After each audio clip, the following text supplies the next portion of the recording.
What's up, YouTube? Zero here. Welcome to the place where gamers, witches, wizards, and superheroes unite. Today, I'm going to be showing you some gameplay and giving you some background information on the Brachydios in Monster Hunter Stories 2, Wings of Ruin. Now, in this video, I'm going to read over some of the background information about the Brachydios and the kinship skill. I'm going to go over the weaknesses of the Brachydios, and also how to increase the retreat rate of the Brachydios. And finally, at the end of the video, I'm going to be giving you my opinion of the monster with the slime-covered head and fists. Now, before I get into it, I do want to say that if you do enjoy this video, feel free to give it a thumbs up and hit that subscribe button for more Monster Hunter Stories 2 content and do a bunch of other videos and video games. Mystery box unboxing videos, I got those as well, so check those out after this video has completed. It does really help out me and my channel. Just make sure you hit that sub button. I hope you're having a great day. Without further ado, let's get into the Brachydios.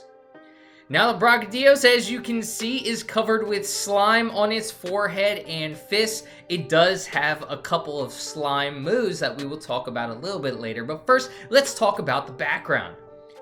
Brute wyverns coated in a volatile green substance. Their saliva can be used to ignite this coating with explosive results. Few other monsters possess this particular ability or aggressive temperament. They can deliver staggering blunt force attacks with their strong, quick-moving forelegs. You can even see in the kinship ability that we just popped that the Brachydios is training. It's like Muhammad Ali, Floyd Mayweather, Mike Tyson, your favorite boxer. The Brachydios is that, training, doing a little moves back and forth, bobbing and weaving. It gets me pumped up. I don't know about you, but I absolutely love this kinship ability. Now I'll talk about the kinship ability a little bit later, but let's talk about how to make the Brachydios retreat, because of course, who wouldn't want Floyd Mayweather or Muhammad Ali as a part of their monster party? So in order to increase the retreat rate up, outside of using a paintball, of course, you want to break its fist with a water element hammer to greatly boost the retreat rate. So make sure you have a hammer. Make sure it deals water damage, and then break the fist of the Brachydios. So the fists do come out a lot later in the Brachydios battle. Just be aware of that initially when you do face the Brachydios, you may not get an opportunity to destroy the fist, so try and break other pieces first. But when the fists do come out, make sure you hit it with a water type hammer, as well as hitting that Brachydios with a paintball. Now, its weak parts. We just talked about the fist. It is weak to a hammer on its fists. But what about the other parts of the Brachydios? Its head, it's going to be weak to a slashing type weapon, so your swords. The body is also going to be weak to swords. And its tail is going to be weak to a bow and arrow. So a lot of parts on the Brachydios. The head and body are going to be weak to swords, the fist to a hammer, which if you break the fist with a water type hammer, you're going to increase the retreat rate. And the tail is going to be weak to the bow and arrow. So you can utilize all three weapons in the battle against the Muhammad Ali of Monster Hunter Stories 2 in this game. Now, let's talk more about the Brachydios. So you will have noticed that in this video, the Brachydios does perform power type attacks. That is its favorite type of move. So when you're taking on the Brachydios before it gets enraged, you're going to want to use a speed type monster. Now, I am doing Brachydios on Brachydios just for YouTube purposes. Probably not the best strategy when you're facing the Brachydios, but if you want to pull out your Floyd Mayweather, go ahead and do so. Brachydios can be a pretty tough battle though, so be aware of that. Now, the Brachydios in your party still prefers power, both whether you're facing it or with it. It's going to prefer those power type moves. Now, the riding actions of the Brachydios, it actually has two. Roar is the first one, and then Mega Breaker is the second one. What Roar is going to do is it's going to stun weaker enemies in their tracks when they are around you, allowing you to pass them. It's not the greatest of riding abilities because it does not stun every monster that you may pass, so it's usable in some of the areas where the monsters are weaker, but don't rely on it if you're getting into an area where the monsters are a little bit stronger. Mega Breaker is nice though. It can break rocks, so you can get behind rocks that you may not have otherwise been able to get behind and get either treasures or royal monsters, because there are royal monsters who hide behind rocks in Monster Hunter Stories 2. So it does have the two riding abilities. Neither are amazing. Roar, Mega Breaker, it's an okay ability, but at least it does have the two. You're going to be able to find the Brachydios in Turga.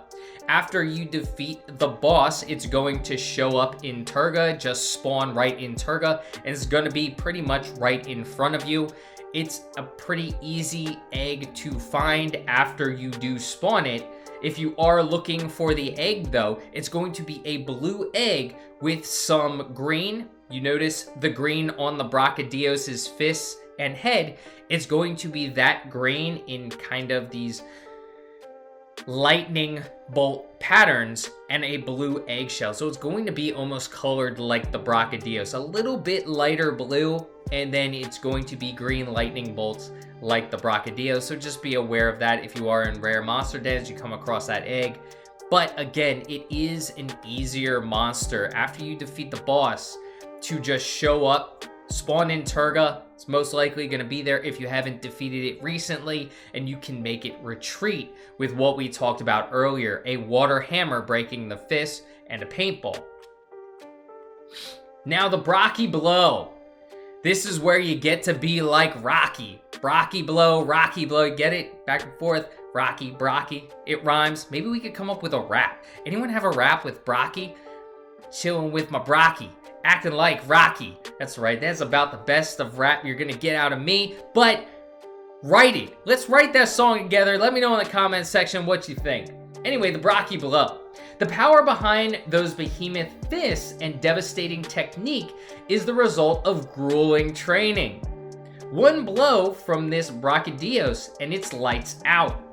Deals damage to one enemy and inflicts Blast Blight. Blast Blight is an amazing effect on enemies because after a few turns, it blows up, dealing massive amounts of damage to enemies. And here we go again, getting that training in. I know I've been training with my Brachydios. What about you guys? Have you been training with your Brachydios? Let me know in the comments section. Now it does have three confirmed genes, and those three, let me get into them. I got my Nintendo Switch up here so we could talk about the confirmed genes, and actually there are two that I don't like.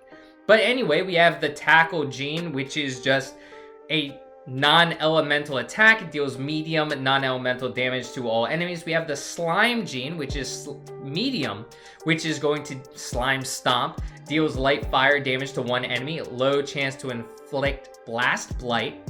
This is the one that I do like. And then we have the Slime gene Large, which adds Blast Blight effect to the user's attacks.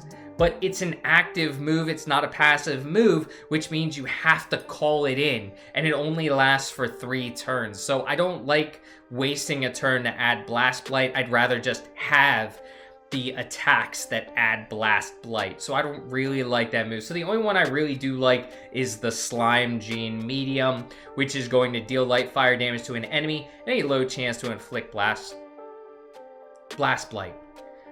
So we are coming down to the end of the video, but I did say I was going to tell you what I think about the Brachydios, and I absolutely love the Brachydios. It is a staple in my party right now. Granted, I don't like 2 of its moves, but it is an absolutely phenomenal monster to have in your party. The Slime gene is great, and this is a very powerful monster to add to your party. So add this power monster to your party. Hope you have a great rest of your day. Till next time, peace.